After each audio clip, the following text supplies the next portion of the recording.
Chiedo al Presidente della Biennale di Venezia, Pietrangelo Buttafuoco, di raggiungerci qui sul podio. Grazie.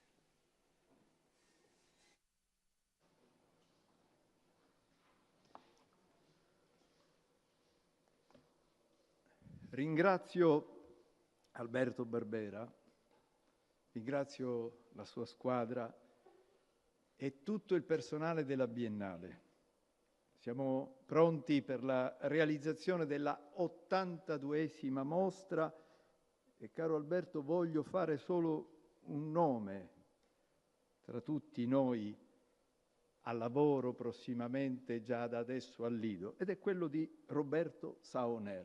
Voglio ringraziare lui per tramite suo una storia generazionale che conferma per la Biennale l'importanza della mostra in una storia di 130 anni di lavoro della Biennale qui a Venezia. E ringrazio quindi le istituzioni, il Ministro della Cultura Alessandro Giuli, ringrazio la città di Venezia, la Regione Veneto, la Soprintendenza Archeologia, Belle Arti e Paesaggio per il Comune di Venezia e Laguna, ringrazio i nostri vicini di casa, ovvero la Marina Militare e tutti coloro che contribuiscono alla migliore e sicura riuscita della mostra del cinema. Ringrazio dunque tutti gli sponsor dell'82esima mostra, i main sponsor Campari, Mastercard, Cartier, Armani Beauty e Lexus. Quindi grazie a ITA, a De Longhi, Intimissimi, Repower, il Consorzio Tutela del Vino Conegliano Valdobbiadene Prosecco, Telios, Major Events Media, Canon ed RTL 102.5. Ringrazio la RAI, che è broadcaster della Mostra del Cinema e media partner della Biennale di Venezia. E un grazie particolare al maestro Franco Maresco, che conosce poesia e conosce libertà. Un grazie a Maresco per avere concesso alla Biennale questo frammento di dedica a Goffredo Fofi, quello che abbiamo assaporato già in un istante. Ed è il senso stesso che il lavoro della Biennale trasferisce in tutte le sue sezioni, a maggior ragione nella mostra del cinema, che Biennale Cinema è stato sempre quello nel suo proposito di sostenere la qualità cinematografica in una prospettiva futura e nel senso proprio dell'arte. Non a caso, e mi piace ripeterlo continuamente, mi piace subito fare la precisazione, specialmente con gli amici e i colleghi di lingua inglese, che questa è una mostra, non un festival. E la mostra, sotto questa luce, così come negli ultimi anni, attraverso la struttura di Biennale Cinema, si è impegnata in un ambito particolare, che la pone in una condizione più aperta, ed è come un transito di linde nuvole, che è quello di portarci alla speranza, la speranza proprio del cielo in assoluto più blu.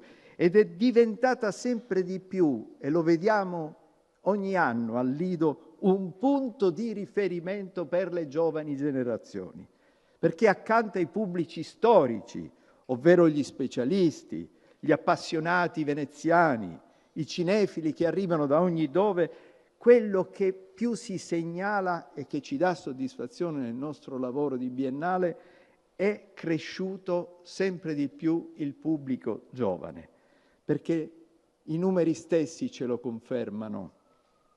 La presenza di 2.300 studenti universitari che si sono accreditati, e tutto questo conclama la presenza di un popolo straordinario sempre più numeroso.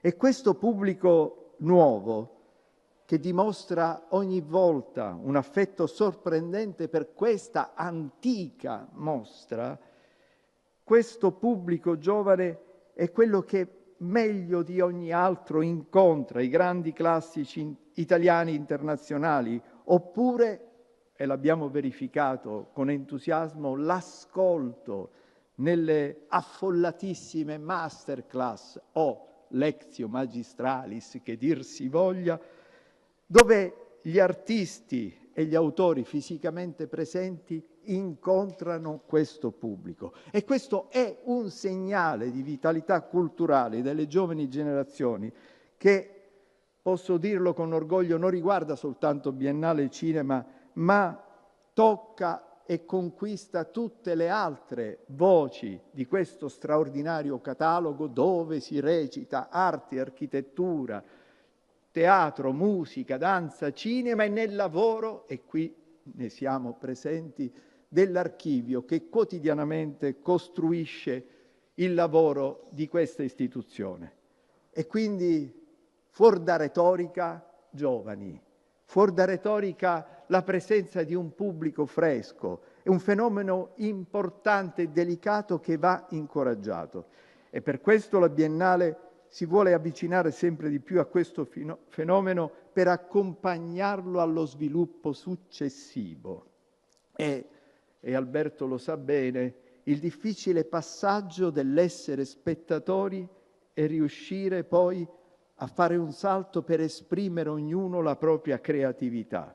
E la Biennale proprio su questo si propone being a spectator, a viewer, is making an effort to try and reach this objective together with the system of La Biennale College, is making an effort in order to reach this objective together with the system of La Biennale College Blend. That is a new program for the different sectors and the artistic directors of the different sectors. Biennale College Blend on our young is a new program involving the different sectors and the artistic directors of the different discipline, but focusing on our young people so as to create works that do not belong to a single discipline, but rather the ministry has just signed a new a document for the creation of a new pole for contemporary art.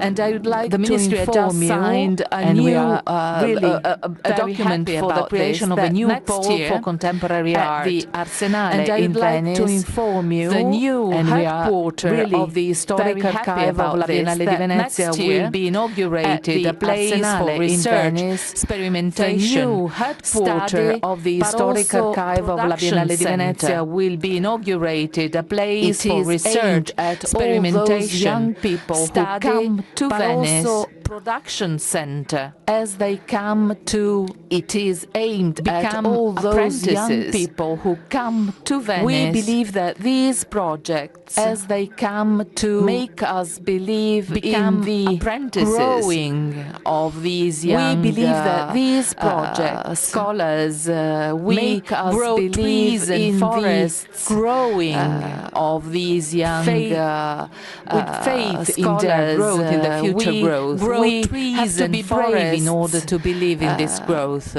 Faith, and as it is for the different in their growth, in the future growth, we also have to be brave in order to believe in this growth. Alberto Barbera, with its talent, as it is for the different surprises, sections of La Biennale, also for the film festival, with its director, we give evidence of the fact that dreams can become truth. With the newly awarded being brave protagonists, you cultivate we give evidence of the fact that dreams can being awarded. Truth. In this workshop, being brave helps you cultivate hope, because this is the heart of the question. This is being awarded. The critical spirit in this workshop helps us to do.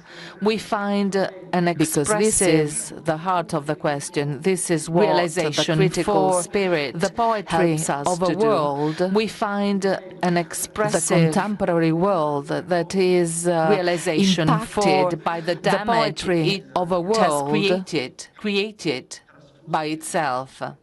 This brave approach to art can respond to our thirst for culture. It can help build a shelter for those who had their homes destroyed by war. And it can provide the truth to those who have only been lied to. Cinema can bring knowledge to people. We have art that can give back conscience to all of us who are like ostriches hiding our head in the sand of indifference. Working with La Biennale, sitting and watching the other making their best efforts for the realization of this Biennale, I heard some rehearsals I thought of the verses of a song, Povera Patria, of 1991. And I was surprised by the fact that in 1991, the poet was proposing a clear line, a clear verse in his song. Aren't you troubled by those bodies on earth without any heat? This was written in 1991. He didn't know that in our cell phones, in the information networks, those bodies would become something we are used at, something we have become indifferent to, something we can neglect. I know that in Alberto Barbera's work, we will have a forging of knowledge, a forging of culture, the basis for an active citizenship in our thinking community, with the sky of freedom above us, freedom to allow us keeping our feet, and I'm quoting Raffaele Fior, in order to keep our feet on clouds. Thank you, Alberto. Thank you all.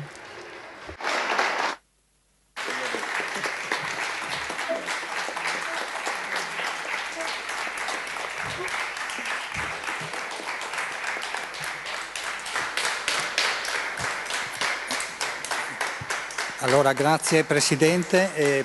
Thank you, President. The floor to Alberto Barbera. Good morning. Good morning also from me, and welcome. Welcome back to the annual presentation of the Film Festival program. Every year I promise I will be shorter. I will try this year as well. In order to do so, I will skip the preliminary information. I will spare you the ritual list of numbers on the films that have arrived, the 360-degree selection, the alternation of great masters and emerging talents, and the graphs on gender percentages, which, however, are in the press kit for the fans of these things. So no figures, and let's start immediately with the list of invited films. I would remind you that we have already announced a number of programs, Final Cut in Venice, for example, and the participation of the 3 focus countries in Venice Production Bridge, Morocco, Great Britain, and Chile. We have already announced the project participating in the 9th edition of the Venice Immersive that has become and will continue to be the reference competition in the world for all those who deal with this form of expression, virtual art, and its possibilities to create. From this moment onward, also distribution, because we are starting to put the foundations of a distribution market for immersive Venice. We have already announced the films in the Orizzonti short film section. I take the opportunity to remember the tribute to the film school founded and directed by Jane Campion, A Wave in the Ocean. We will present the 8 short movies produced by the students in this 10-month course. The 8th short film was sent in competition to the Orizzonti Corti. Let us start with the selected movies that have not yet been talked about. Biennale College Cinema. 4 films have been produced this year. In alphabetical order, Agnus Dei by Massimiliano Camaiti, Italy. One Woman, One Bra by Vincent Chogo, a co-production Kenya, Nigeria. Becoming Human, Paul and Lee, Cambodia, USA production. And finally, a film coming from India, Sri Lanka, Secret of a Mountain Serpent. We will see this during the first 4 days of the film festival. Each movie was made by drawing solely on the financial support made available by the grant made available by the Venice Biennale, which consists of 200,000 euros for each movie. Venice Classics, restored films, 19 of them. They have already been announced, but there are also 9 documentaries. The first is Mata Hari, 2 directors, Joe Beshenkowski and James Smith. It is a documentary on the film that David Carradine has been shooting for years and never finished, starring his daughter, Callista. Elvira Notari, Oltre il silenzio, Valerio Ciriaci, a documentary reconstructing the life and career of the first Italian female film director, as well as the most prolific, with a production that counts over 60 feature films and hundreds of short films and documentaries between 1906 and 1930, most of which, unfortunately, were lost. The next documentary is Louis Malle, Le Révolté by Claire Douget, a tribute to the director who we remember for winning the Golden Lion in Venice with Atlantic City, ex aequo with Gloria by Cassavetes in 1980. Memora de los Olvidados, Javier Espada, a beautiful reflection on the second unforgettable film by the young Buñuel. Megadoc, the backstage shot on the set, directed by Mike Figgis, on the set of Megalopolis, the unlucky movie by Francis Ford Coppola. Borman and the Devil, a documentary by David Kittredge dedicated to an unlucky part of the sequel of The Exorcist. Borman spent his time on this project that is one of the biggest commercial failures for Warner Brothers, but it is also a reflection on creative freedom and the value of a visionary filmmaker like Borman, often misunderstood. Holofiction. A few more words to explain this very strange movie realized by Mikhail Kosakowski. It is a 100-minute film essay with music and no dialogue, which reconstructs the history of the Holocaust using only fragments, very short fragments, of over 3,000 films and series released between 1938 and today, which staged the genocide of the Jews. An 8-year work which finally sees the light and questions in a radical way the representability of the Holocaust, which is the great question. Sangre del Toro by Yves Montmayor is a passionate and celebratory portrait of one of the most visionary directors of contemporary cinema, Guillermo del Toro. The Ozu Diaries by Daniel Reim, an exciting reading of passages from Ozu's diaries while the images of his film scroll. Following section, Spotlight, Venice Spotlight, a new title for this section. It is the 5th edition of the competition that awards a prize decreed by the public, supported by Armani Beauty. There are 8 films in the selection. Gira by Shahad Amen, from Saudi Arabia, a co-production with Iraq, Egypt, and UK. It is the second film by the director, who won an award at the SIC in Venice in 2019 with Scales. It is a road movie through Saudi Arabia, starring a grandmother and a granddaughter searching the other granddaughter who fled to try and expatriate while they were on the way on pilgrimage to Mecca. Un cabo suelto, Daniel Handler, who is a writer and author in Uruguay, well known, a director, writer, and actor, well known in South America. The film takes place on the border between Argentina and Uruguay, and the protagonist is an Argentine police officer who is an Uruguayan police officer who is fleeing his country, pursued by law enforcement. It is not a thriller, but a comedy imbued with subtle humor. Made in EU. Stefan Komandarev, the director, well known in his country, made himself known to us with his previous film, Blaga's Lessons, in Orizzonti in 2023. The new film is set in a mining town where the real emergency is the poverty that reduces the workers of a textile industry of an Italian entrepreneur to accept unfair conditions in order not to lose the only possible job, inspired by real events against the backdrop of the COVID pandemic. Pozzi Ponciroli had made a name for himself for a beautiful Western, Old Harry, out of competition in Venice in 2021. This time, the director sticks to the conventions of gangster movies, but with a radical choice: to tell the story without a single word of dialogue, and he succeeds, let me tell you, in doing this.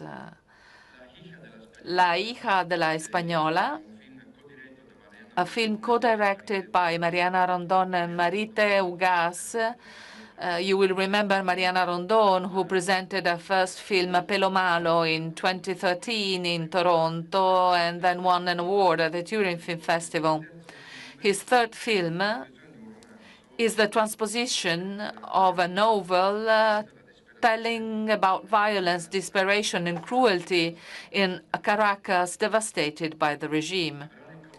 Abra le Corps, a first movie by a Swiss director, Marie-Else Sguardot.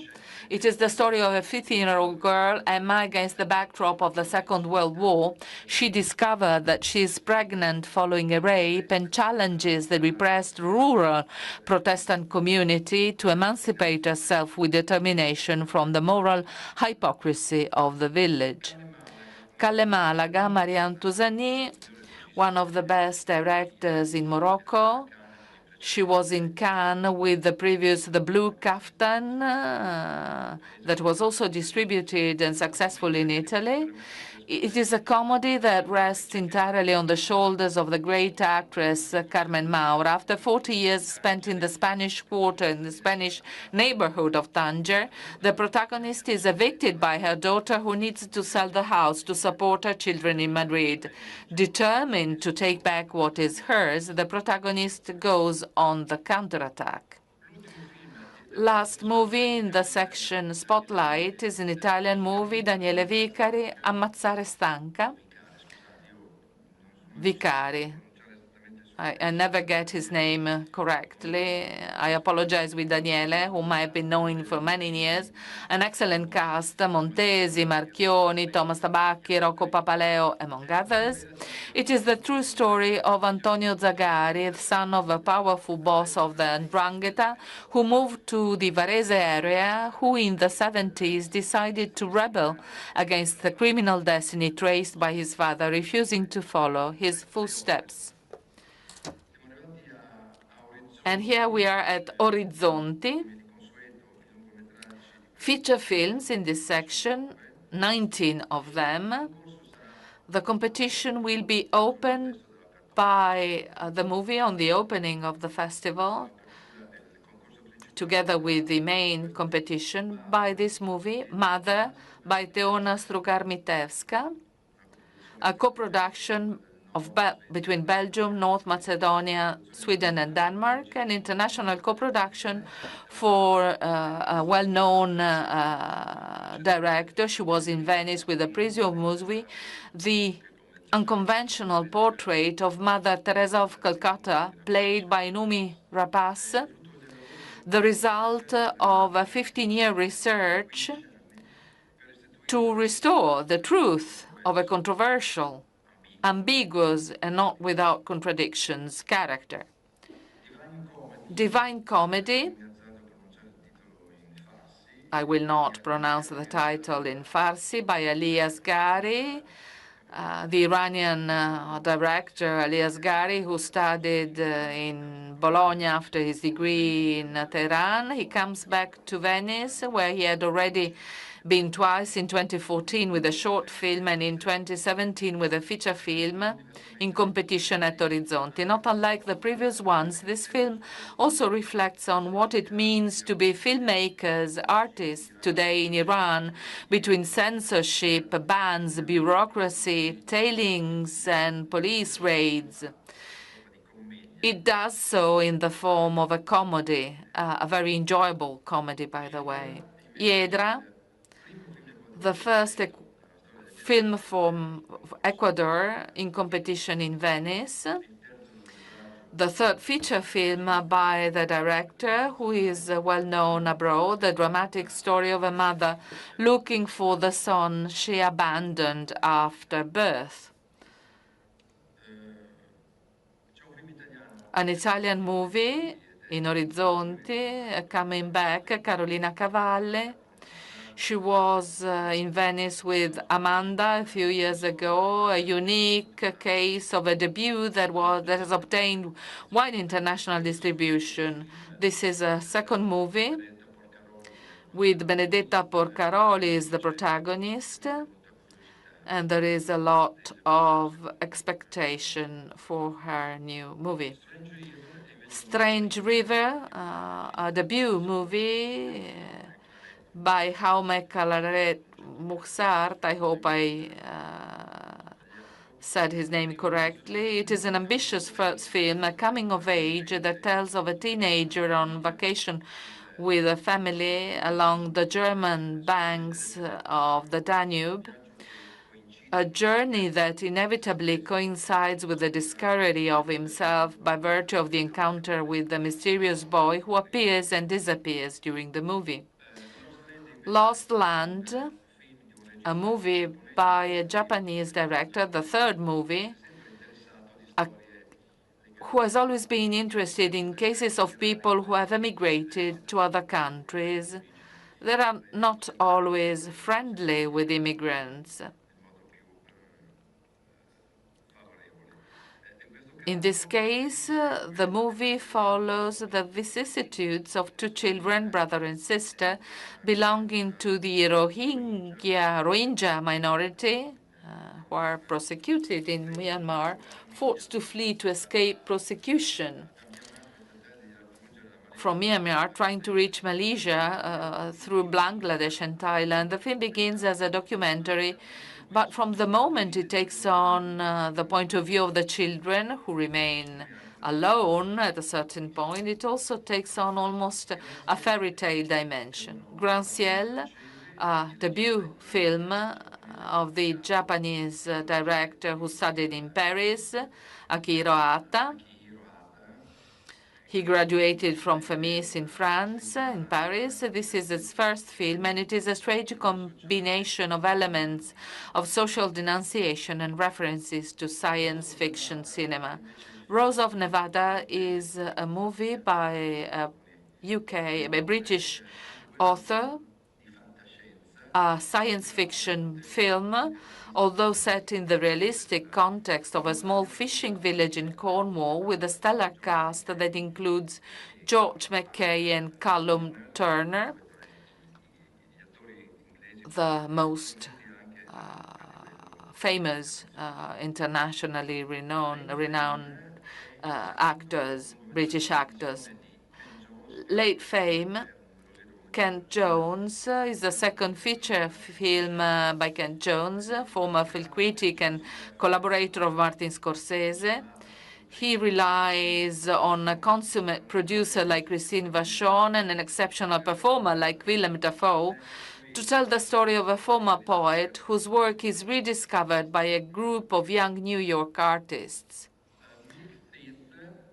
Milk Teeth is the second movie of a director who made a name for himself in the Orizzonti section a few years ago, in 2022, with his movie To the North. This new film, much more complex and mature, is set in the late 80s, just before the fall of Ceausescu, and take its cue from the disappearance of a little girl to reconstruct the climate of oppression and hypocrisy of the regime. Pin de Farti, with the switch with the initials reversal, is a movie by Alejo Mogillansky. The director is part of the group of independent Argentine artists known as El Pampero Cinema. 3 years ago, we made the acquaintance of the beautiful movie by Laura Citarella, Trinkelauken. You certainly remember it. She's coming back as an actress here, and the title, with the initial reversed, refers to the theatrical test by Samuel Beckett, Fin de Partie, a starting point for a triple original interpretation. Father is the third movie by Teresa Notova, who won an award for the best film at Locarno in 2022 and won an award for best work in progress at the MIA in Rome last year. I do not want to spoil anything because you have to be surprised by the unexpected narrative of this story. En el Camino by David Pablos, a Mexican director who was in competition at Orizzonti with his first movie, La Vida Después, in 2013. He returns with his fourth film, an original love story set in the most violent part of Mexico between truck drivers and drug traffickers near Ciudad Juarez. Song of Forgotten Trees is a debut movie by a young Indian director, Anuparna Roy, who tells with great delicacy and sensitivity the story of two modern female roommates in Mumbai, forced to measure themselves daily with the irreducible machismo of a society prisoner of behaviors and habits that are difficult to eradicate. The second Italian movie by Laura Samani, Un anno di scuola, based on the novel by Stu Paric. While the novel was set in Trieste in 1919, Laura Samani sets it in Trieste in 2007. It is the second movie by Laura Samani after the promising debut of Piccolo Corpo, which was at SIC in Cannes in 2021. Gaston Solniki comes back to Orizzonti for the third time between fiction and the documentary, a Viennese trilogy. Willem Dafoe is the manager of a historic hotel that fights to avoid the closure decided by the new owners of the hotel. Barrio Triste is the first feature film by Stills, a photographer and director of Colombian origin, well known for his music videos, many of which are extremely innovative, many of which were made with Bad Bunny, who also appears in the film. The film is partly related to the late Harmony Korine. From Thailand, Human Resource, the debut film of this Thai director. I will not dare to pronounce his name, Nawapul Tarom Grattanarit. His first movie had been financed by Biennale College Cinema in the first edition of Biennale College. After a few commercial works, Nawapul has come back with a film of great stylistic and formal rigor, which reflects on the problem of the world of work in an advanced capitalist society. The last movie in the Orizzonti section is Funeral Casino Blues, a bizarre movie by Roderick Warich.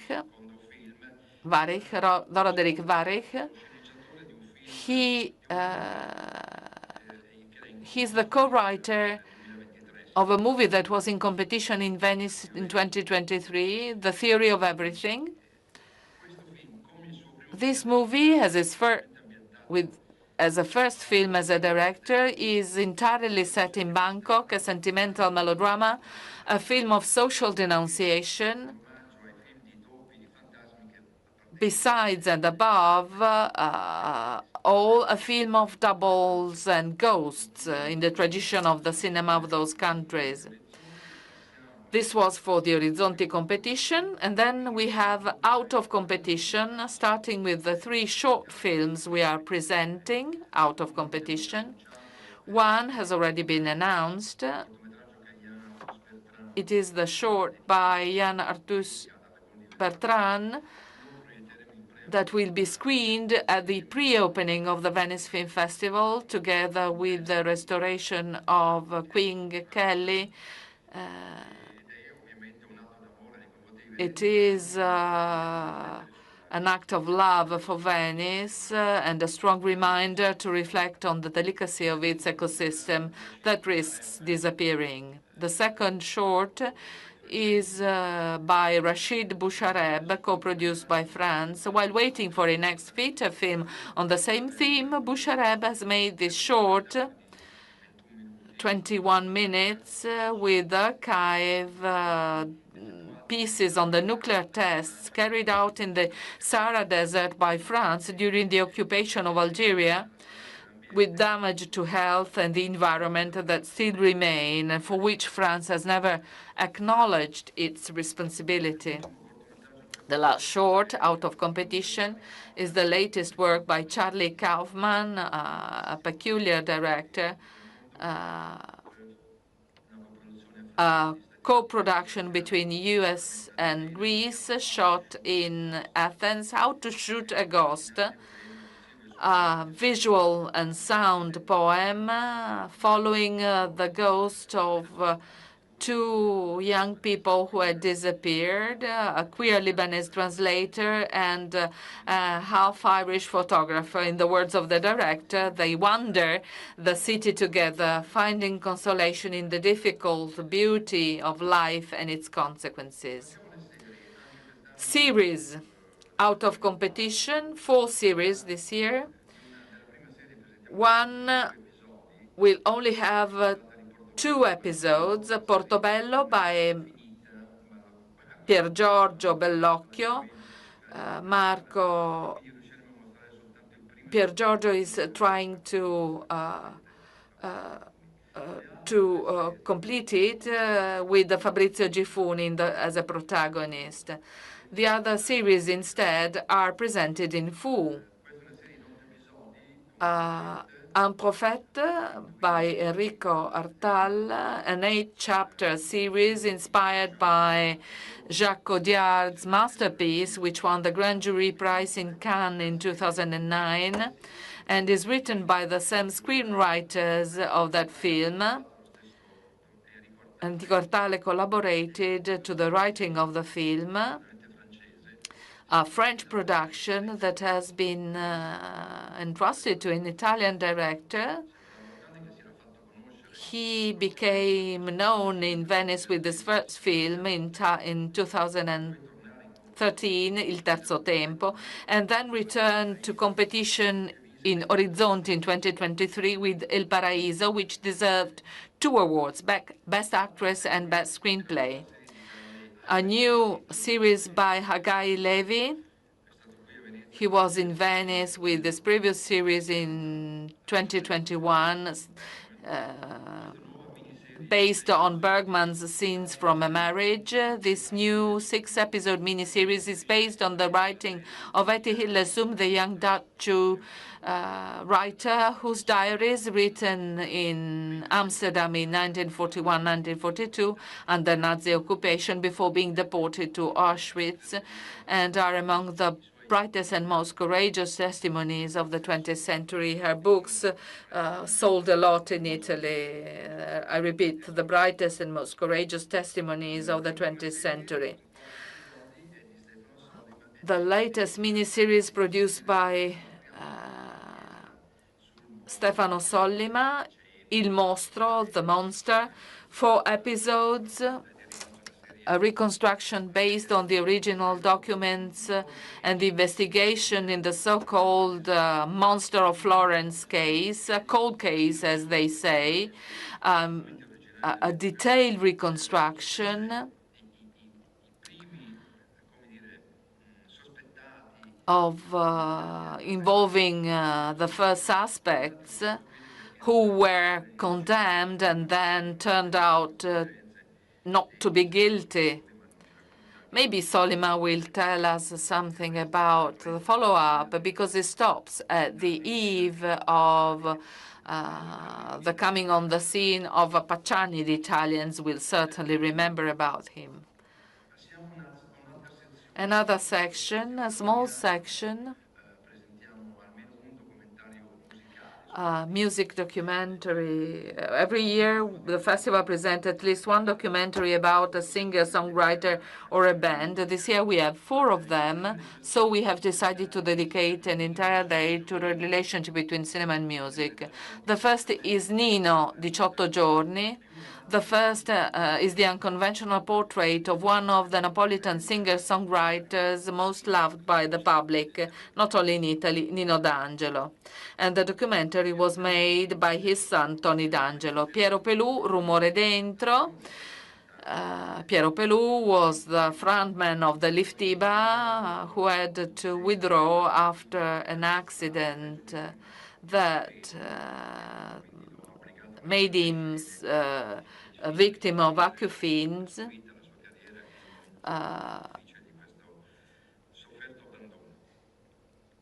He's subjected to tinnitus, and he had to retire from the scene. Newport and the Great Folk Dream is an editing of unpublished archive footage that reconstructs the history of the legendary Newport Folk Music Festival between 1963 and 1966 that came back to success after the movie by James Mangold in his biopic on Bob Dylan. You can see the legendary performance of Dylan himself, legendary performances by Dylan, John Baez, Pete Seeger, John Cash, Peter Paul and Marys, and many other singers more or less famous who made the history of American folk music. This archive footage was saved by a collector, Joey Lauro, but the movie is edited and directed by Robert Gordon. And the last of these 4 documentaries on cinema and music is Nevergreen, Francesco De Gregori. He made a series of concerts in a small theater in Milan, 250 seats. The title is Nevergreen because he decided to replay a series of songs from his past that had never been particularly successful and therefore had become Nevergreens. And contrary to what he usually does, De Gregori introduces the songs in public and creates duets with other singers, Malika Yan, Elisa, Giovanotti, Ligabue, Zucchero, and Amedeo Bianchi.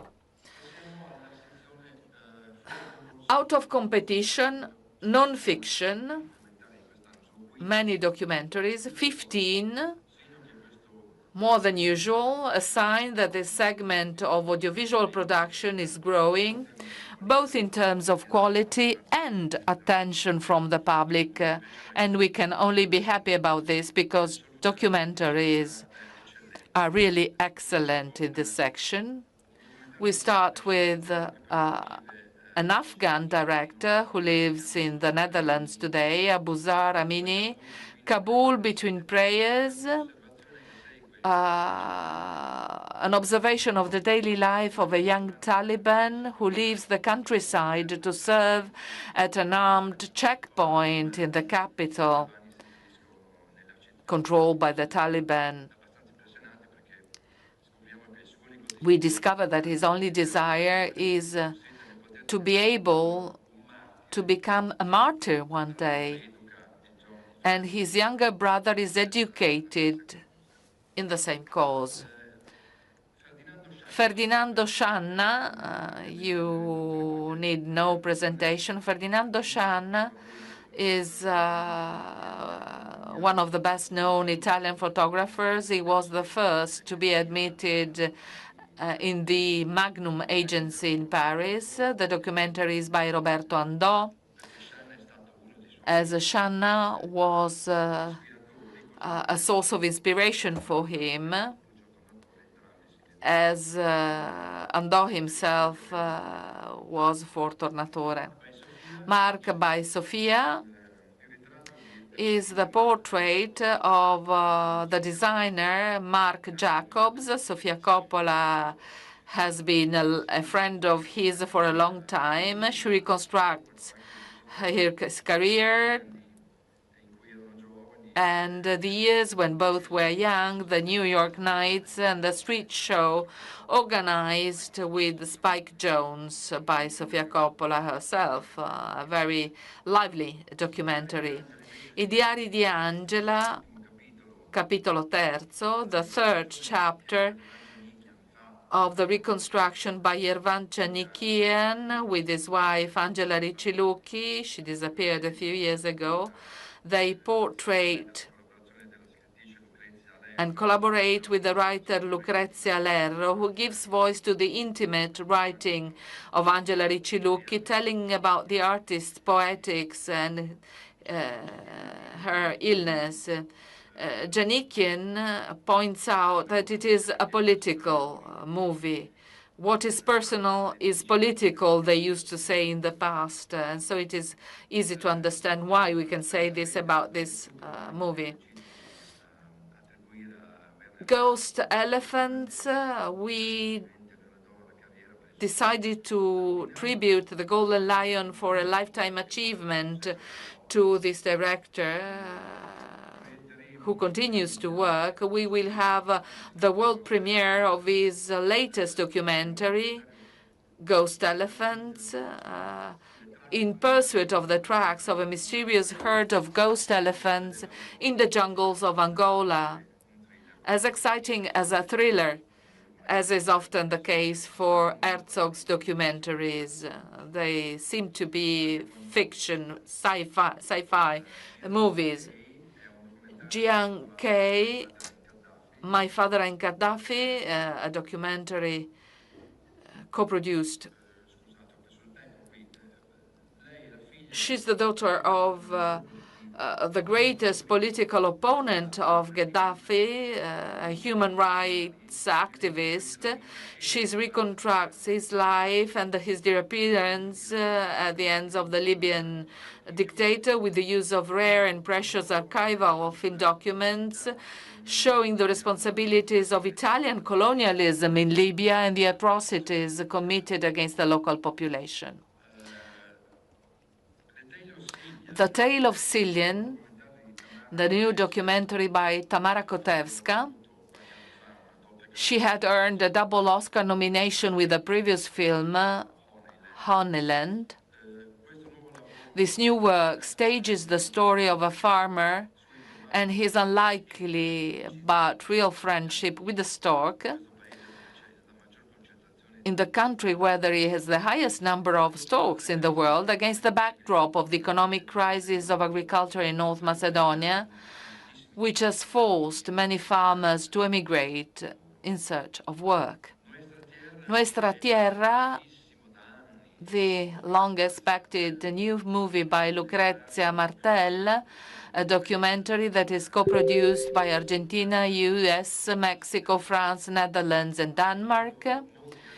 It took many years of work, both to complete the necessary research and to find a complete form to reconstruct the case that revolves around the murder of Javier Chocobar, an indigenous man killed in 2009 in the province of Tucumán by white men trying to expel the indigenous community from their land for a mining project, a case that became famous in Argentina for a trial that is reconstructed in the movie. And Lucrezia Martel contributed to shed light on this dramatic episode in the history of the country. A remake by Ross McIlwee is the latest documentary of a director who was in Venice years ago with 2 documentaries, both starring his son Adrian. The new film is a complex and painful reflection on the dramatic events that led to the death of his beloved son, and at the same time on the value of images, his position as a director, and the incredible story linked to the proposal of a remake for one of his most famous films, Sherman's March, that Howard Weinstein made to him many years ago. Kim Novak's Vertigo by Alexander Philippe, realized on and with Kim Novak. It is thanks to Alexander that we got in touch with Kim Novak, who was attributed the 2nd Golden Lion for Lifetime Achievement. Alexander Philippe last year won the award for the best film on the film The Texas Chainsaw Massacre by Toby Hopper. This is a portrait of this extraordinary interpreter. Cover Up by Laura Poitras. She doesn't need any presentation. She won the Golden Lion in Venice in 2022. It is a portrait with Mark Obenhaus, a portrait of one of the most famous American investigative journalists, Seymour Hersh. Not many know about him. He's shy and obsessive. It took many years to convince him to stand in front of a camera. Seymour Hersh is the author of the most important reports in the 1950s in the US,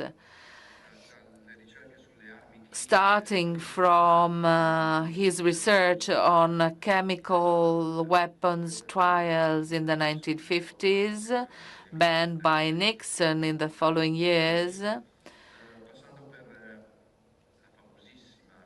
but also the famous the famous story of My Lai, the massacre of My Lai with Abu Ghraib, or the numerous misdeeds in South America by CIA, and many others.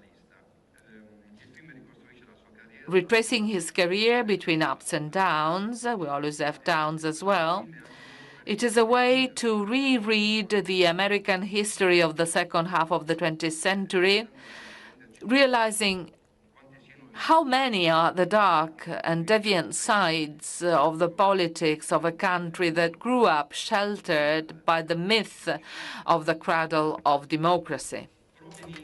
Broken English is a documentary dedicated to Marianne Faithfull.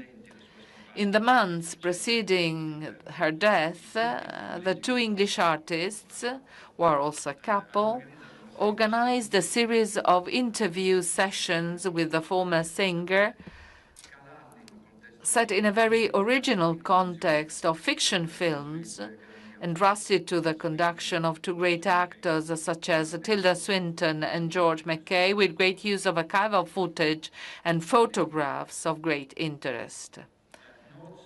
Notes of a True Criminal is a documentary by Alexander Rodnyansky and Andrei Alferov. We know Rodnyansky, a great international producer of some of the most important movies awarded in the most important European festival. He was sentenced in absentia to 8.5 years for his statements against the invasion of Ukraine.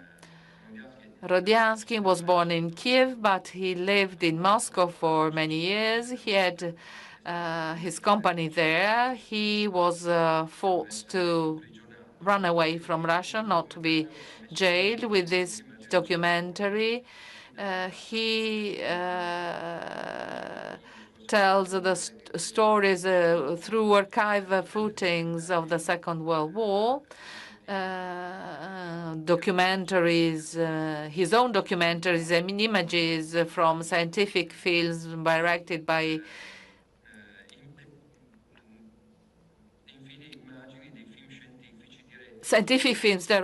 his teacher and mentor, Felix Sobolev. The film is very personal and becomes a Soviet counter-story, which begins with the tragedy of Babin Yar, passes through Chernobyl, and reaches the beginning of the invasion of Ukraine in 2022. Alexander Sokurov is back in Venice after many years with a monster movie, a 5-year-long documentary, Director's Diary. Sokurov, between 1961 and 1995,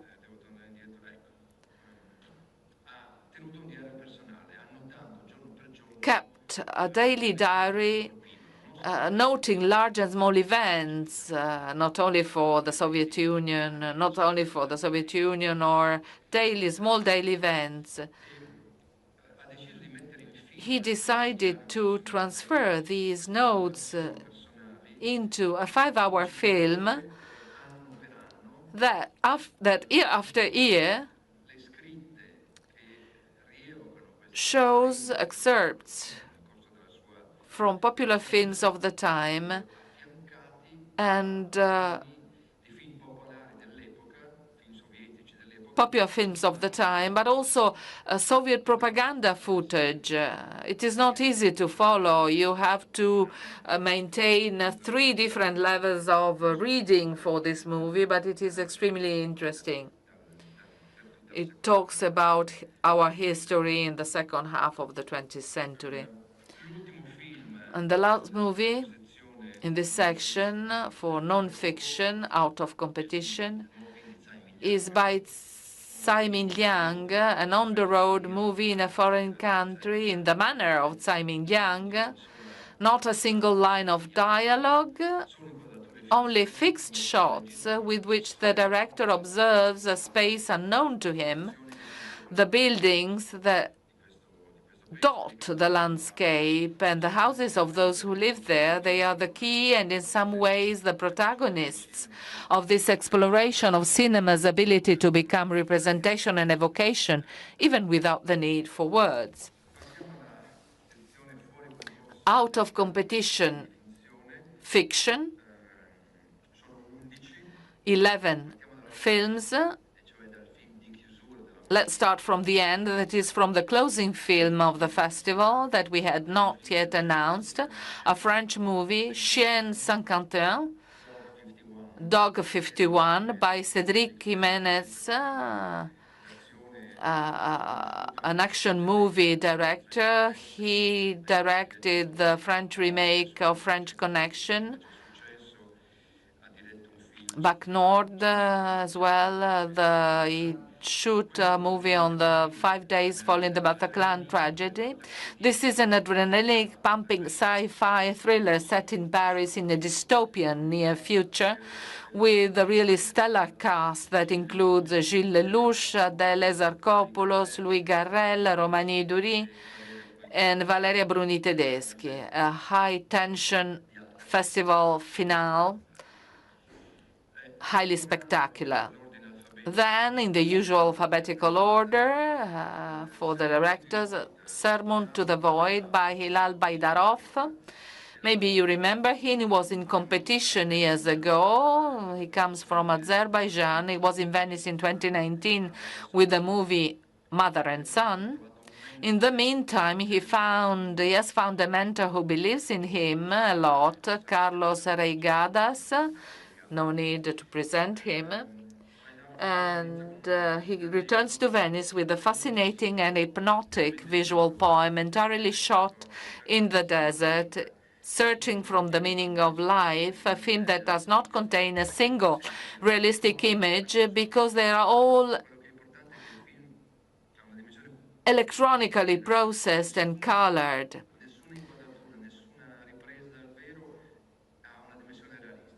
There are no realistic images. They're all processed and treated electronically, accompanied by a reiterated reflection in the form of a narration on the vanity of the world and on the need to abandon our daily obsessions to find a meaning for our existence. A tribute to one of the masters of Italian cinema by Antonio Capuano, one of the masters of Sorrentino, 85 years old. He continues to make films consistent in his search for a non-conformist cinema, contrary to the conventions of beautiful writing, in search of a truth that manifests itself in the artifices of the mise-en-scène. The theme is the undeclared war of men on women under the pretext of contending for a child after separation in the face of an inadequate judicial system. The two protagonists are Teresa Saponangelo and Vinicio Marchioni. Another Italian movie out of competition, the new movie by Andrea Di Stefano, Il Maestro. Di Stefano abandons the convention of the action movie in which he has distinguished himself so far to try to renew the conventions of the Italian comedy with the story of the relationship between an incapable tennis teacher and a talentless teenager. Pierfrancesco Favino is perfectly at ease in the figure of a loser defeated by life, but the real revelation is the boy, surprising Tiziano Menichelli. We will certainly see again in other films because he is really extremely good. Although this is his debut film. After The Hunt,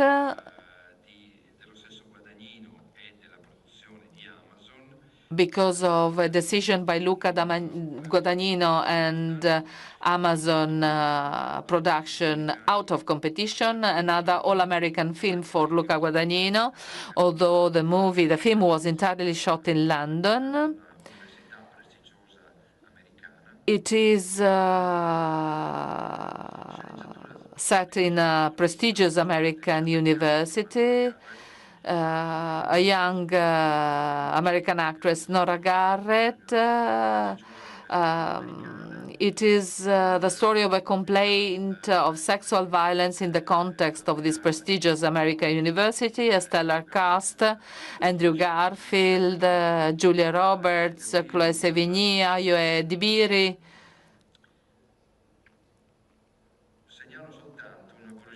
Allow me to tell that this first time that Julia Roberts will step on the red carpet of the Venice Film Festival, so we are very happy to have her in Venice.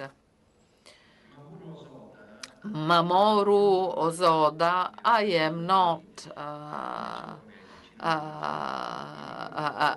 passionate of Japanese action movies. He is one of the greatest animation movie producer. After his movie is entitled Scarlet, it has been bought by Sony for the worldwide distribution. It is the story of a princess determined to avenge the death of her father, a murdered king. There are many references to Western tragedies, Shakespeare in particular, and it takes place largely in a dimension that is defined the land of the dead, where those who do not carry out their revenge risk vanishing into the air. I let you discover this masterpiece by a master of animation. The Last Viking. Anders Thomas Jensen is a prolific Danish screenwriter. He won an Oscar for one of his first short films. This is a dark comedy, a surreal journey that mixes dramatic, comic, and grotesque tones in search of a hidden treasure after a robbery which ends in the most extravagant of ways.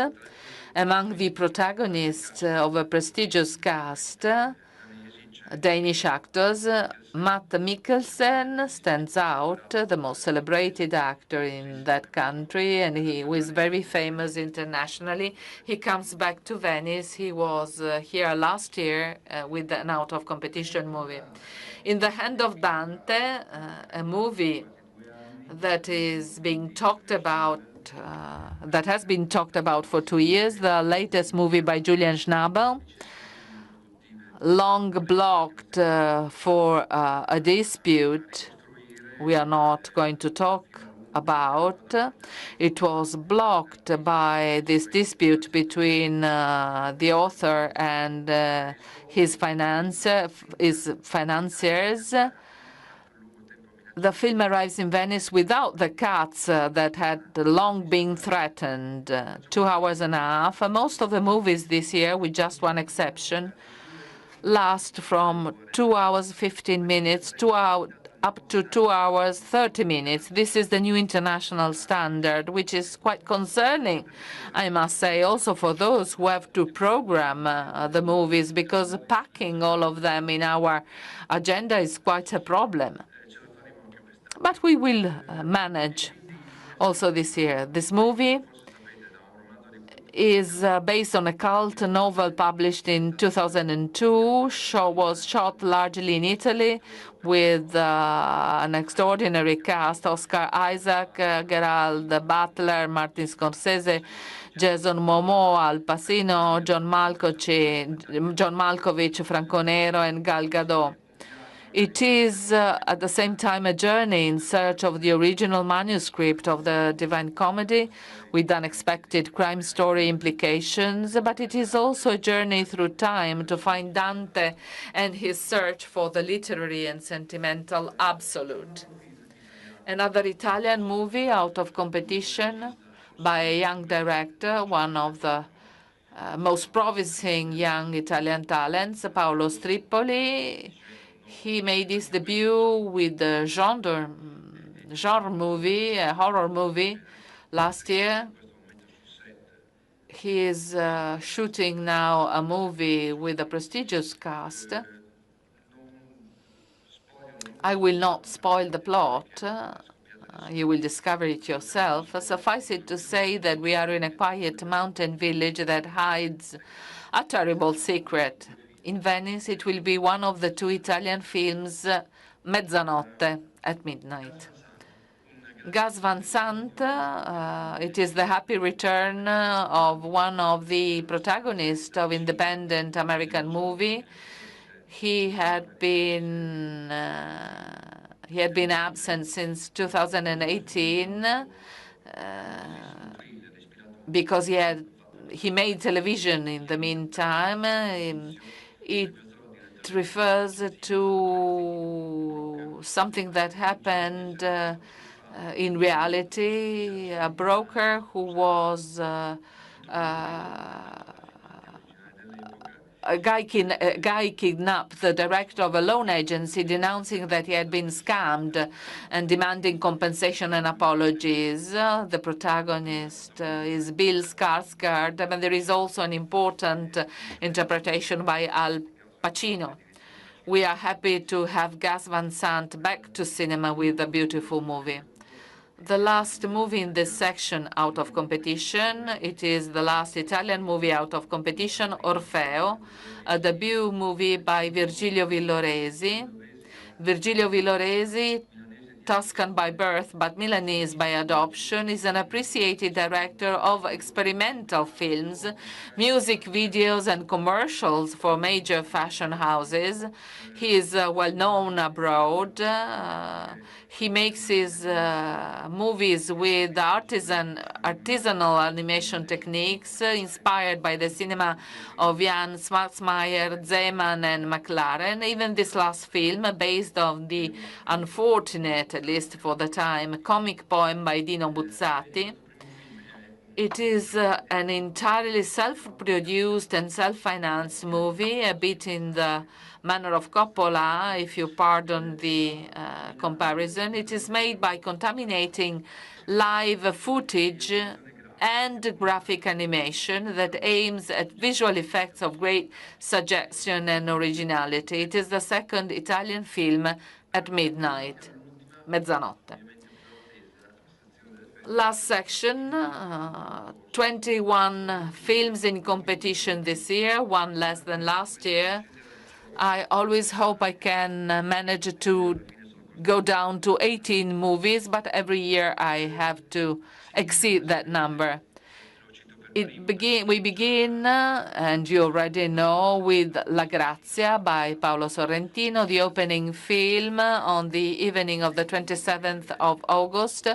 I am not anticipating anything so as not to spoil the surprise of a movie that really bets on its originality.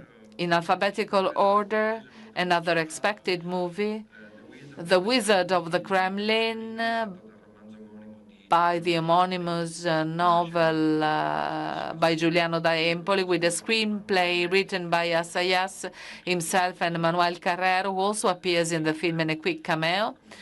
As I imagine you all know, the film tells the irresistible rise to power of Putin through a fictional character of his spin doctor, played by an extraordinary Paul Dano, while Putin is an equally impressive Jude Law.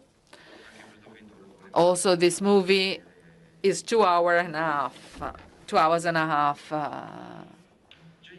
Jay Calais, the new film by Noah Baumbach, the third movie in competition in Venice by Baumbach, a comedy written in collaboration with his wife, Greta Gerwig, and shot largely in Italy. At the center, a successful actor in an identity crisis played by George Clooney, in a great shape, and at his side, many actors, Adam Sandler, Bill Kudrup, Laura Dern, and many others. Kauter Ben Anya had emerged in Orizzonti with the first movie. She was in competition 2 years ago in Cannes. She's back to Venice with this movie, the voice of Hind Rajab, one of the movies that will most impress the audience and the critics. And I hope there will be no polemics.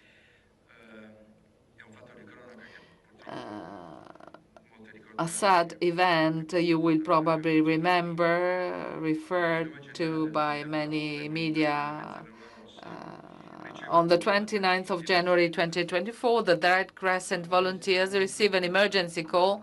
A 6-year-old girl is trapped in a car in Gaza with her uncles and cousins under fire from Israeli soldiers. She begs to be rescued. She's the only survived in the car. I am moved if I think of the movie. While trying to keep her on the line, the volunteers of the Red Crescent try to do everything they can to get an ambulance to her, using the authentic existing audio recordings of the telephone calls between the girl, the volunteers of the Red Crescent, the uncle who lives in Germany, and the mother who lives close to the place where the event took place. Kauter Benagna reconstructs the tragic episode. The telephone calls are authentic, I must remember this. House of Dynamite, different dimension, the expected comeback of Catherine Bigelow.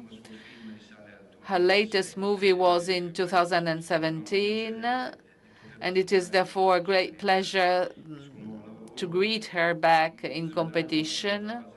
Revealing something of the plot would be doing a disservice to the film, which works on the fears that are as contemporary as possible, those related to the senseless use of atomic weapons. The evocation of the possibility of a nuclear catastrophe, however, is not produced through exhibited carnage, but in the daily details of lives being broken.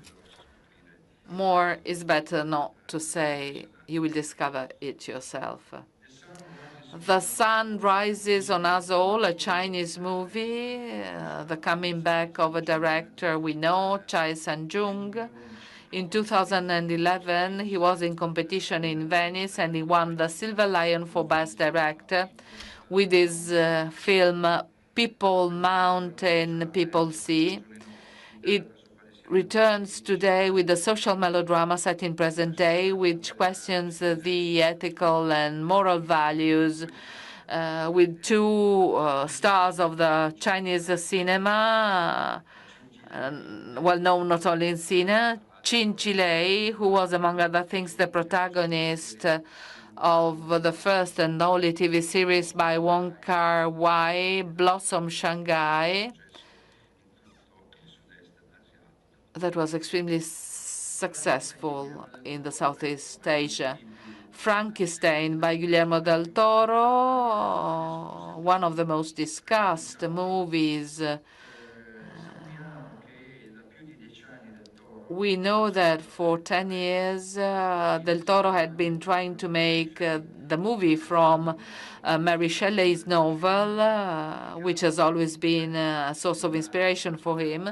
A stellar cast again: Oscar Isaac, Jacob Elordi, Christoph Waltz, Mia Goth, and Charles Dance, among many others. Expect something very spectacular, since Netflix has not skimped on the means made available to Guillermo's creative imagination.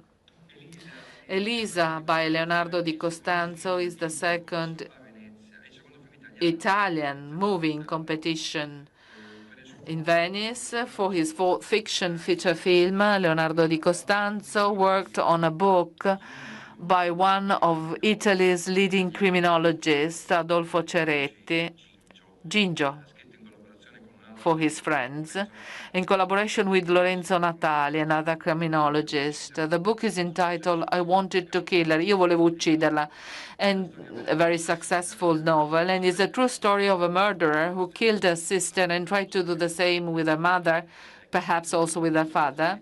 And the true criminologist met her in jail and convinced her to admit her responsibility. She had refused to recognize us until that moment.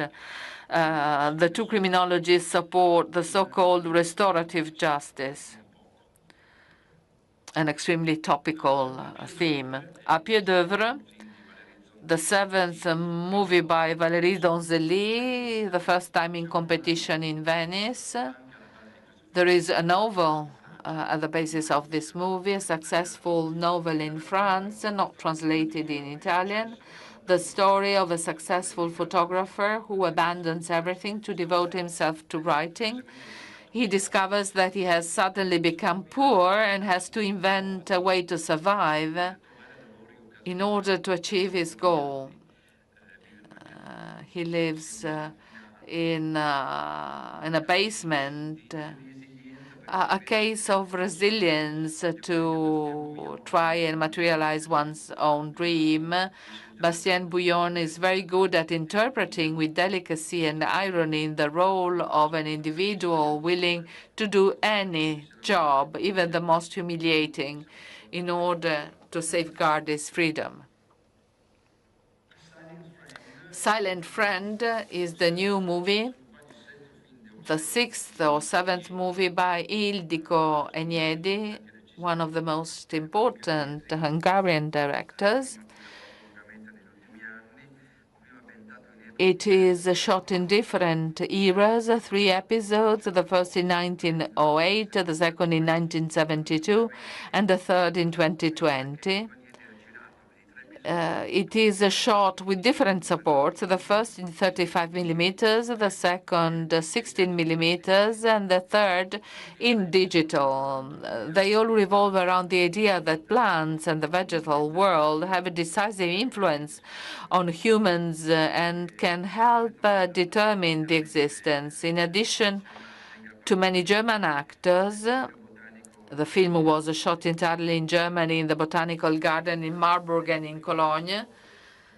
In the first episode, we find Tony Leung as a protagonist, the actor we awarded with the Golden Lion for a Lifetime Achievement a couple of years ago. And then we have Lea Seydoux in a small role, but above all, a gigantic centuries-old ginkgo biloba tree, which is perhaps the authentic protagonist of the film. The Testament of Anne Lee, the new movie by Mona Fastvold, the third movie, written with her husband, Brady Corbett, and also shot in 70 millimeters, but like The Brutalist, but slightly shorter, 2 hours and a half as well. A sort of musical that reconstructs the existence of the founder of a religious sect of the 18th century. Their name was the Shakers, which is why it is a musical, who, starting from Europe, put their roots in the United States, where some followers still survive today.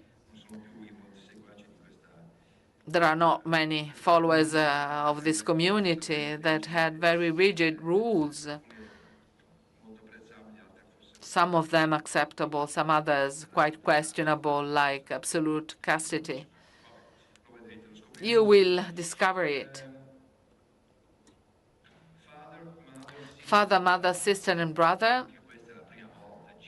The first time, Jim Jarmusch, he was never in Venice before. It seems incredible.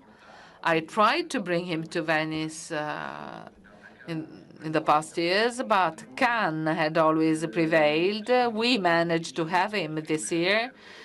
We are particularly happy because it is a 3 episodes movie with an incredible cast, with Kate Blanchett, Adam Driver, Charlotte Rampling, Tom Waits, Vicky Krieps, India Moore, and Lika Sabat, and many others.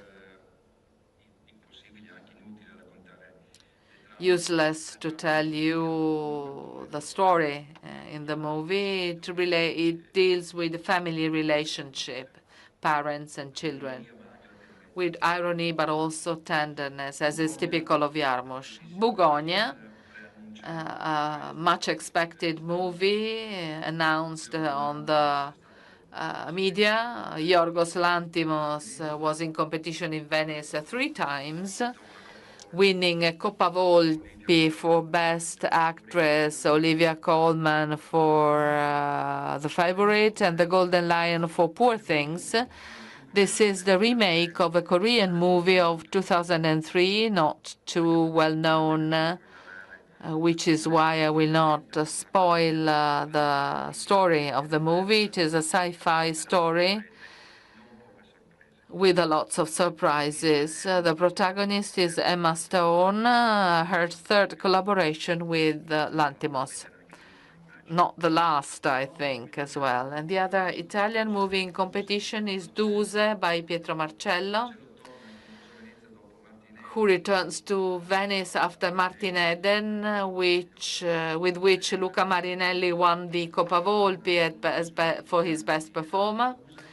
He returns with a film about the last years of Eleonora Duse, played by a magnificent Varelia Bruni Tedeschi, with his most ambitious film for Marcello, the cynic reinvention of the past and its protagonists, Leonora Duse, Mussolini, D'Annunzio, is reflected in the use of authentic archive footage, which is usual in Marcello's movies, but this time they are used in a truly extraordinary way, with the long journey of the body of the unknown soldier that crosses Italy from the Alps to the Vittoriale in Rome, where it was buried, and it follows the evolution of the events and the attempt of Duse to go back to theater.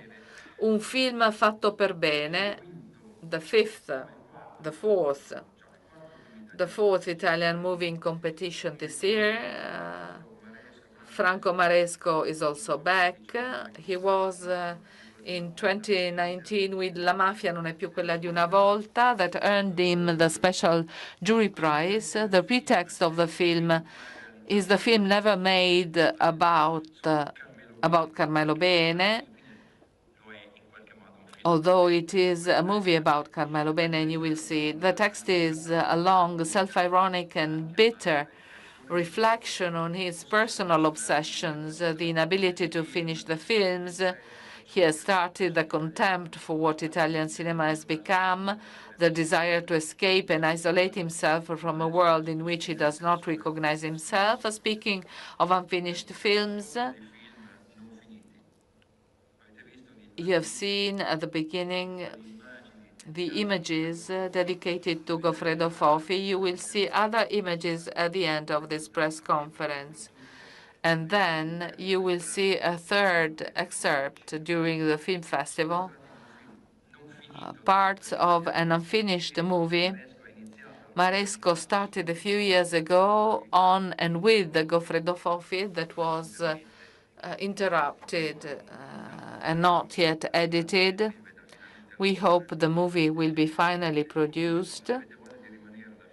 If you want to stay here at the end of the press conference, you see another 5-6 minutes dedicated to Goffredo Fofi. Goffredo bellissimo. Orphan by Laszlo Nemes. He started with a film in competition at Cannes, Saul's Son, another film in 2018 in Venice, Tramonto. Orphan is perhaps his most personal film to date because it is based on his father's memories, and perhaps for this reason Nemes renounces some of the characteristics of his cinema, the long and enveloping sequence shots that he had seduced us with for his first two films, to choose a straight and hard path of a story set in the days immediately following the Hungarian revolt against the communist regime. But it is a movie about the story of this boy who still waits for his father, who had disappeared during the Second World War. He has to come to terms with another possible father. The second French movie, the third French movie in competition is L'étranger by François Ozon. We must recognize the courage of Ozon for having decided to attempt a new film adaptation of Camus' novel after that of Visconti in 1967 with Marcello Mastroianni in the role of the impassive protagonist. In this case, the role is entrusted to Benjamin Voisin, one of the most talented young French actors. Unlike Visconti's film, this film is in black and white, but I leave it to you to discover other differences. Park Chan-wook, another movie that was given for granted in the Italian selection. Park Chan-wook was in Venice 20 years ago with this film that concluded this trilogy on revenge, La di Vendetta. This movie is taken from a novel by Donald Westlake, The Axe. Costa Gavras had based his 2005 movie, Headhunters, The Axe in English. In short, it is a story of a manager who lost his job, and 2 years later, he decides to eliminate all competitors for the new positions he aspires to.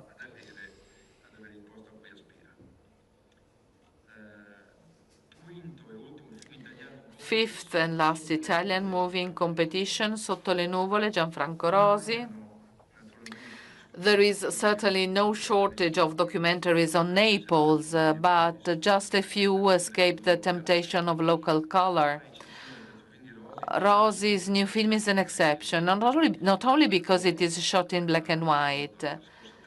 Rosi spent 3 years in Naples in order to compose an affectionate and philosophical, even ironic mosaic that brings together past and present grave robbers and firefighters, archaeologists and prosecutors in the Republic, the humanity of a street teacher, and the echo of a war in a Syrian ship carrying grain from Ukraine. You will discover the movie yourself.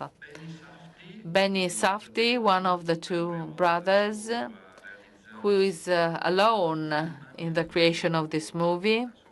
Also, his brother is working alone to another movie that will be screened in the autumn, The Smashing Machine. It is the real story, the true story of Mark Kurt, a wrestling champion of the 90s, played by Dwayne Johnson, who is himself a wrestling champion, better known as The Rock before becoming an actor. Next to him, we have Emily Blunt in the part of his wife in a memorable performance. Last movie, and we have come to the end of this long list of titles, is the first film by Shu Qi, one of the greatest actresses in Asian cinema, the muse of Hu Xiaoxian. She interpreted at least 3 of his movies 3 times, The Millennium Mambo and The Assassin. Shu Qi wrote it over a decade and then made it in a relatively short time, immediately after being a juror here in Venice a couple of years ago. It is a film about the condition of women that spans several generations. All the women in the film, mothers, wives, and daughters, resist the different challenges their family of origin, even before society, imposes on them. We have come to an end. Did I forget anything? They tell me that Jean Jarmusch was in Venice in 2003 with coffee and cigarettes out of competition. Many years ago, I must say, my memory is not so strong. A couple of things. First of all, my thanks, President Buttafuoco started by thanking everybody at the beginning of this press conference. My gratitude goes to President Buttafuoco, who has supported me in these 2 years of activity, granting me full freedom of movement and selection. I want to thank Andrea Del Mercato, the best general manager of La Biennale, although he's very shy, Deborah Rossi, who also directs the Historic Archive for Contemporary Arts, my assistant, Angela Savoldi. You know her better than me because she's sending letters and messages. So when they get the invitation, she's thanked by everybody. The group of people who supported me in the research and selection of the films. We started at the beginning of January. I cannot mention them all, as I cannot mention all those who work in the cinema office. All the girls, they are almost all girls in the cinema office. They are fantastic. Without them, there would be no festival. So my gratitude goes to them. I want to thank Pascal Dio, head of the Venice Production Bridge. I want to thank Savina Neirotti, who manages the Biennale College Cinema. I want to thank Michelle Reillac and Liz Rosenthal, without whom there would be no Venice Immersive Competition. Alessandra Speciale, who holds the strings of Final Cut in Venice. And finally, special thanks to Paolo Lughi, our precious head of the press office.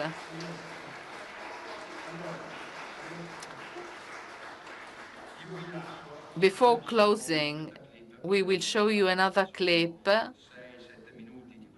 6-7 minutes from this Franco Maresco's unfinished film about Goffredo Fofi. 5 minutes that evoke the formative experience that Fofi had with when he moved to Palermo. He joined the group of Danilo Dolci, a writer, a poet, committed to support the poor, the humble, the forgotten. He made a number of he fasted for many days. And Goffredo Fofi, he was 18-year-old. He made these activities with Danilo Dolci in what used to be Cortile Cascina in the 1950s. Well, Goffredo talks about that experience, the fundamental experience in his life, he says. Not only did he understand the need to be active during your life and not just rejoice your artistic or critical activity. Goffredo became famous for his activities in this sector. He was an extraordinary cinema and literature critic. He started a number of initiatives. He wrote many magazines who are still a reference for our literary culture. But Goffredo Fofi started there. And as you will see in this clip, he would have always liked to go back there, because rather than vanity as an intellectual, what was really important for him was his being a person, an active person, fighting against everything and everybody to give a meaning not only to his life, but to his human dimension, who is part of the society where many people live in total neglection. I invite you to the pre-inauguration of the film festival with the 2 films I already mentioned, the Bertrand's documentary on the Venice Lagoon and the restoration reconstruction of the latest movie by Erich von Stroheim, Queen Kelly, accompanied by an ensemble of 8 musicians playing score. composed for that occasion. Thank you all for the attention and see you soon, I hope.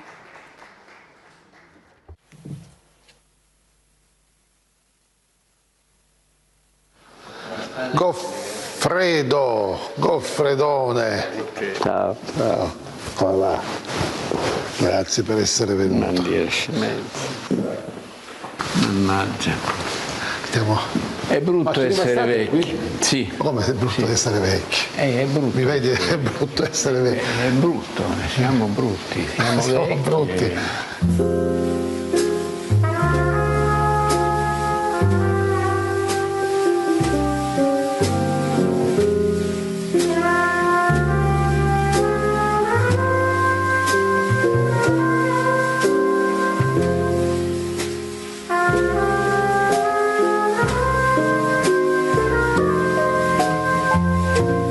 La contraddizione è nel fatto che io godevo a occuparmi dei bambini e dei morti di fame. Ecco, era il mio mondo. Sono entrato lì a 18 anni e mi ci sono trovato coinvolto in un modo assoluto, perché Cortile Cascino era questo, i poveri, reietti, marginati e i bambini, insomma.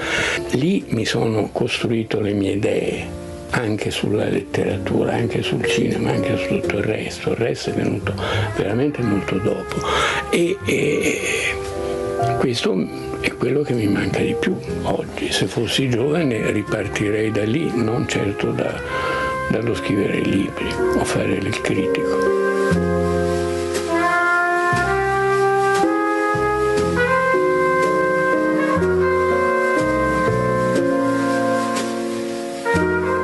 Noi abbiamo recuperato delle foto e qui ce n'è una tua, tu qui sei proprio nel periodo di cui stai parlando. Qui no? è il digiuno, il primo digiuno mi pare fine 56 nella baracca di Cortile Cascino in cui io abitavo. Che era tutta tua, diciamo. Sì. Quando ci fu il digiuno, Danilo arrivò e ovviamente cambiò anche un po' la scenografia perché voleva, come dire, lui in qualche modo, come dire, gli serviva venire a fare il digiuno a Cortile Cascino perché era il punto più infame di Palermo secondo tutti e poi perché c'ero io che gli assicuravo una audience, no? Un'attenzione da parte, insomma ero il garante del fatto che, capito? E quindi io una brandina, lui sul tavolo e digiuniamo appunto quei 7 giorni.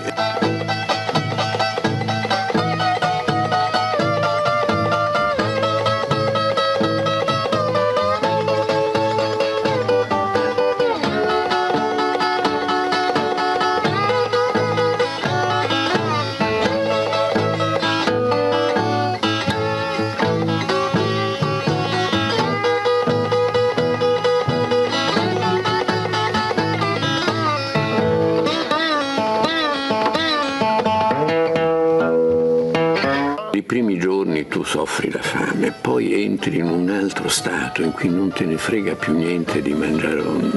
Mi sembrava di essere il principe Andrei in Guerra e Pace quando muore, cioè guardi il mondo come da un altro pianeta. Il digiuno ti dà una libertà, la testa va per conto suo, il corpo non conta più un cavolo, insomma, e non senti più la fame.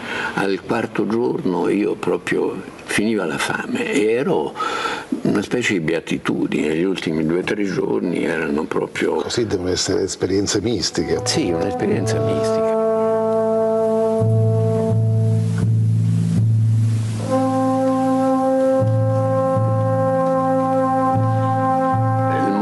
Chiave della mia esperienza a Cortile Cascino è stato in una baracca a 2 passi dalla mia, più grande perché era una famiglia numerosa eccetera. Muore una bambina, facciamo una specie di veglia.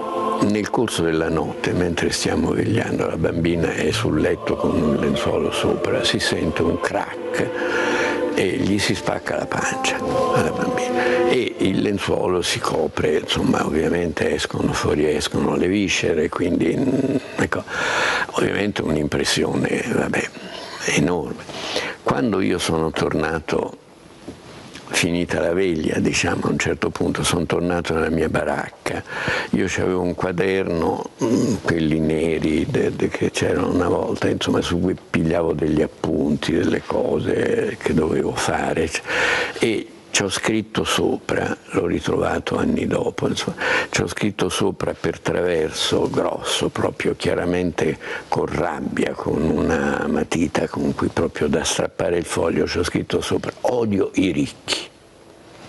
Che mi fa impressione ripensarci, però ti ripeto, per me di tutto quell'anno lì, quello è stato il momento chiave, proprio perché lì ho detto: qui no, i bambini devono morire, che cazzo, no?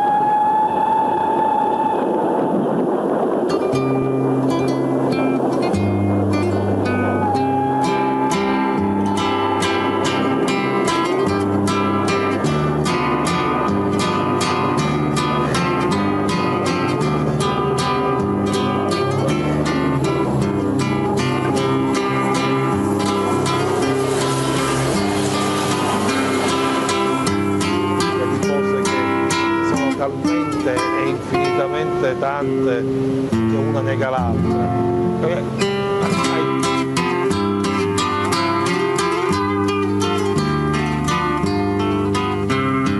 Come si chiama? A Spadaro, il papà di... Senti, ma quanto tempo mi torturerai? No, non ti preoccupare, adesso ci riposiamo. Abbiamo finito, non ti confondere per l'ultima. Io lo so che è l'ultima, però se sono appena le 9:30, girare avanti così fino a mezzogiorno, io crollo. Ma tu devi crollare, perché io poi faccio... Devi, nel senso che così devi...